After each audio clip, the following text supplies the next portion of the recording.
عزیزان گرامی وقار، پھر میں خلاصتاً یہ بات کہوں گا کہ ہم نے دنیا میں اتنی ساری چیزیں پھیلا لی ہیں، اتنے سارے، جس کی وجہ سے غموں کا بوجھ ہمارے دماغ پر طاری ہے، اور ایک وقت وہ آئے گا جب ساری چیزیں چھوڑ کر کے فوراً بھاگنا پڑے گا، نکلنا پڑے گا۔ کچھ لوگوں کے متعلق کہا گیا ہے کہ روح نکلنے کے وقت اس کو بہت تکلیف ہوتی ہے، سب کے لیے نہیں۔ کچھ ایسے لوگ ہیں جن کی روح نکلنے کے وقت درد زیادہ ہوتا ہے، تکلیف زیادہ ہوتی ہے مرنے کے وقت۔ پوچھا گیا کیوں؟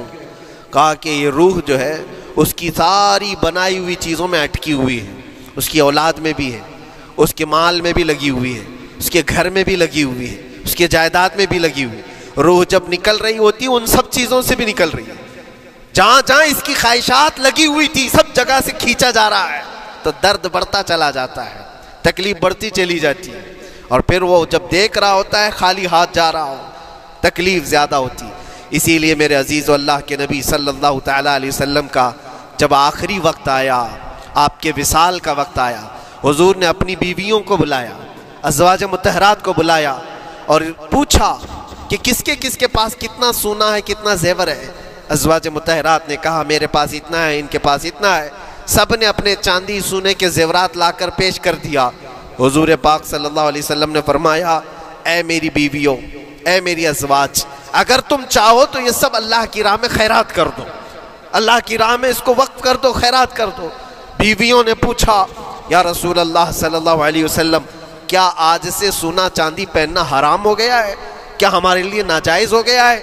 نبی پاک صلی اللہ علیہ وسلم نے فرمایا نہیں، زینت تو تمہارے ہی لیے ہے، سونا اور چاندی تمہارے لیے ہے، حرام نہیں ہے، ناجائز نہیں ہے، لیکن میں دیکھ رہا ہوں میری زندگی کا آخری وقت آ گیا، میں رب ذوالجلال کی بارگاہ میں جانے والا ہوں، میں یہ چاہتا ہوں کہ اس حال میں دنیا سے جاؤں کہ میرے گھر میں سونا چاندی کا کوئی ٹکڑا پڑا ہوا نہ ہو اور اللہ کی بارگاہ میں فقیر اٹھایا جاؤ۔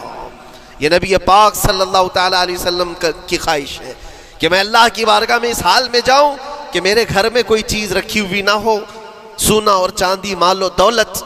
کیونکہ میرے عزیزو، اسی سے اندازہ کرو انسان اپنی خواہشات میں اتنا گھر جاتا ہے کہ اس سے نکلنا اس کے لیے مشکل ہوتا ہے، اور روح نکلنے کے وقت یہی تو تکلیف ہوتی ہے کہ کہاں کہاں کیا کیا بنایا تھا، کتنا جمع کیا تھا، حساب کرتے کرتے اس کی روح نکل جاتی ہے۔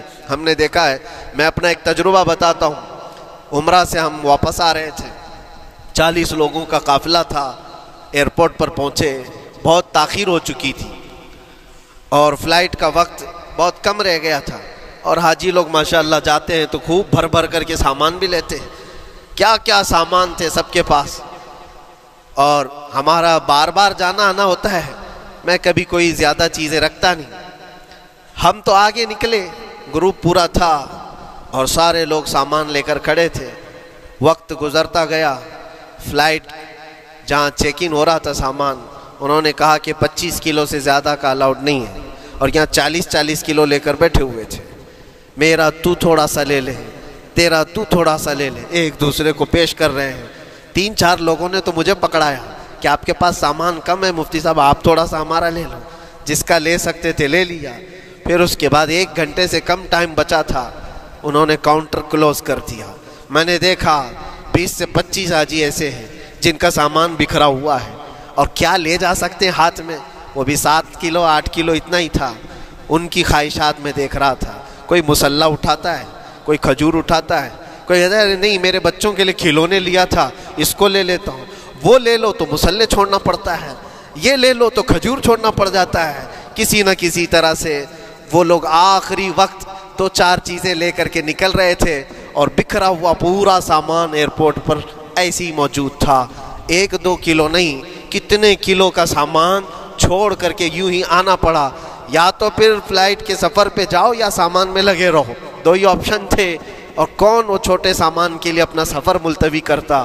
واپس آئے، حسرت بھری نگاہوں سے دیکھتے رہے اپنے سامان کو، اور پھر اندر آ کر جب بیٹھے میرے ذہن میں یہ بات گونجنے لگی، یہی حالت ہوتی ہوگی جب انسان دنیا سے جا رہا ہوتا ہے، جب یہاں سے رخصتی کا وقت آتا ہے اور ملک الموت سر پر آ کر کھڑا ہو جاتا ہے، روح نکلنے کے لیے بھی تھوڑا سا وقت باقی ہے، بس منٹوں میں بھی نہیں رہ گیا، جب اس کو نظر آتا ہے اب یہ سوچتا ہے اتنی نمازیں باقی رہ گئی، اتنی زکوٰۃ بھی رہ گئی، حج بھی تھا، اور بھی کچھ چیزیں کسی کے دینے کے باقی تھے، قرضے بھی تھے، کس چیز کی نصیحت کروں، کس چیز کی وصیت کروں؟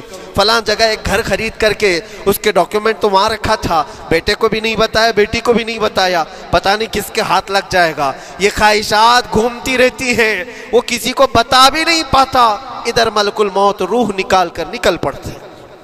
یہ انسان کی شارٹ لائف ہے، مختصر سی زندگی ہے، جہاں یہ خواہشات دھری کی دھری رہ جاتی ہیں۔ اسی لیے شیخ سعدی نے بہت اچھی بات فرمائی۔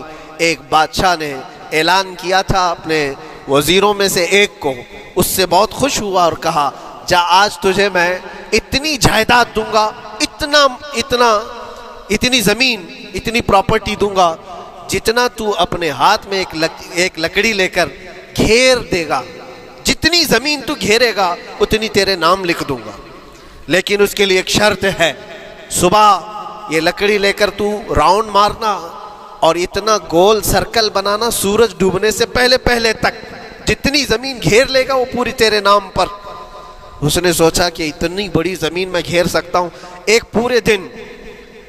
پورے دن میاں ممبئی والے اچھی طرح جانتے ہیں 4x4 کی جگہ مل جائے تو یہاں کتنی بڑی غنیمت ہوتی۔ اور اس بندے کو بادشاہ نے کہا لکڑی ہاتھ میں لے لے اور لکیر کھینچ، شام ہونے سے پہلے جتنا کرے گا پورا تیرے نام پر۔ وہ نکلا اور جب لکیر کھینچتے جب چلنے لگا، پیچھے مڑ کے دیکھتا تھا بہت لمبی ہو گئی ہے، اتنی زمین میرے نام پر ہونے والی ہے۔ دوپہر ہو گئی، وہ واپس آنا نہیں چاہ رہا ہے، واپس آ کر کے سرکل پہ ختم تو کرنا ہے جہاں سے شروع کیا تھا۔ سوچتا اور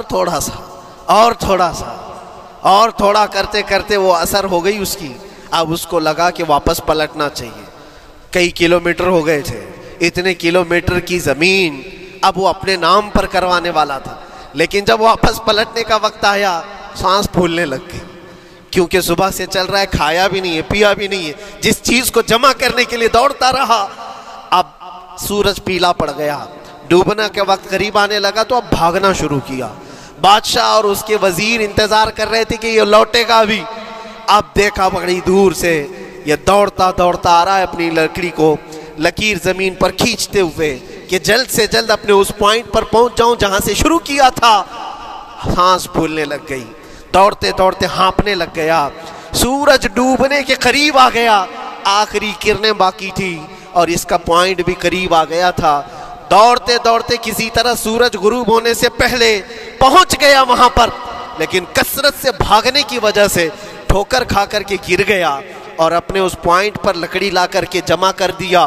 بہت بڑا سرکل، بہت بڑی لکیر کھینچا تھا، لیکن ایسا گرا کہ دوبارہ اٹھ نہیں سکا۔ جب سپاہی اٹھانے کو آئے تو اس کی موت ہو چکی تھی، اس کی روح نکل چکی تھی، اتنا دوڑا تھا اس کی روح نکل گئی۔ بادشاہ نے کہا اس نے صبح سے لے کر شام تک اپنے نام جائیداد کرنے کے لیے اتنی دوڑ لگائی، بہت لمبی لکیر کھینچا، اتنی بڑی پراپرٹیز کے نام پر ہوتی، لیکن عقل مند دانشور تھا بادشاہ۔ اس نے کہا جہاں یہ گرا ہے وہیں اس کو دفن کرو، اور اس کے بعد اس کی قبر پر لکھا گیا تھا کہ اس کو ضرورت اتنے 2 گز زمین کی تھی، دوڑتا کتنا لمبا رہا، صبح سے شام تک اتنی لمبی لکیر کھینچ لیا، لیکن سونے کے لیے اس کو جو جگہ چاہیے تھی وہ بس اتنی ہی سی تھی، وہ 6 فٹ کی جگہ۔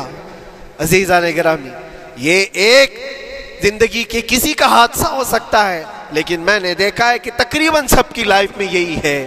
ہم اپنی خواہشات کے پیچھے اتنی تیز دوڑتے رہتے ہیں، لیکن جس چیز کی ہمیں ضرورت ہے اس کی طرف ایک بار بھی نظر نہیں کرتے۔